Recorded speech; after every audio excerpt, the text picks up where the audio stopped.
Magnifique être humain, bonjour, toujours en direct de Sao Paulo où je vais avoir ma première classe avec Dr. Dane dans les prochaines heures, dans les prochaines minutes même. Donc, je voulais vraiment enregistrer cette capsule-là avant de descendre. Il devrait y avoir à peu près 200, 300 personnes. J'ai bien hâte de voir. En tout cas, c'est sûr que dans mes stories Instagram, je vais mettre des images.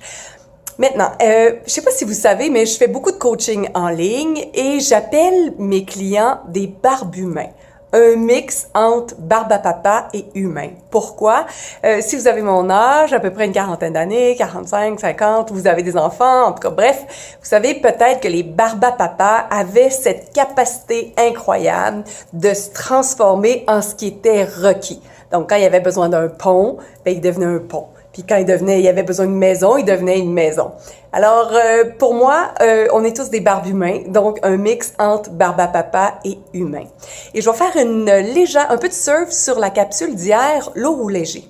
Parce que il y a des gens qui m'ont dit, oui, mais il y a des fois où c'est vraiment lourd. Exemple, d'aller manger chez ma belle-mère ou peu importe, d'effectuer une certaine tâche, mais j'ai pas le choix de le faire. Même si c'est lourd, même si mon corps me dit non, j'ai pas le choix de le faire. C'est une excellente observation.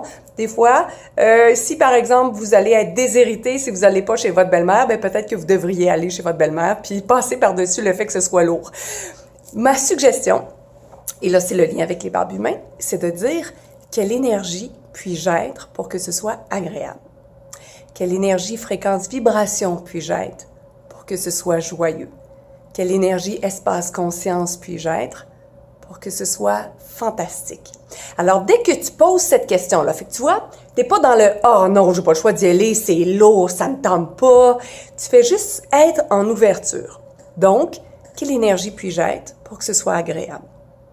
Et juste de te poser cette question-là, ça change tout. Même avec tes enfants, quelle énergie puis-je être pour mes enfants?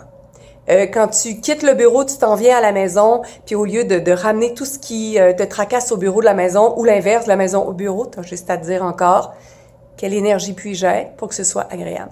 Alors, tu cales la shot. Là, ce que tu veux, là, c'est que tu dis, OK, je veux que ça change, je veux pas rester dans cet état-là, quelle énergie puis-je être? Et oula hup, barbe à truc, il y a un changement.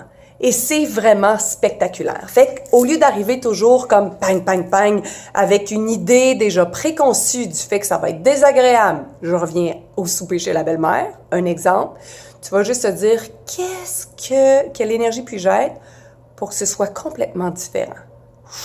Puis souvent, tu vas sentir cette transition-là ou cette transformation-là à l'intérieur de toi. Je te jure. En fait, non. Crois-moi pas, je te juge rien.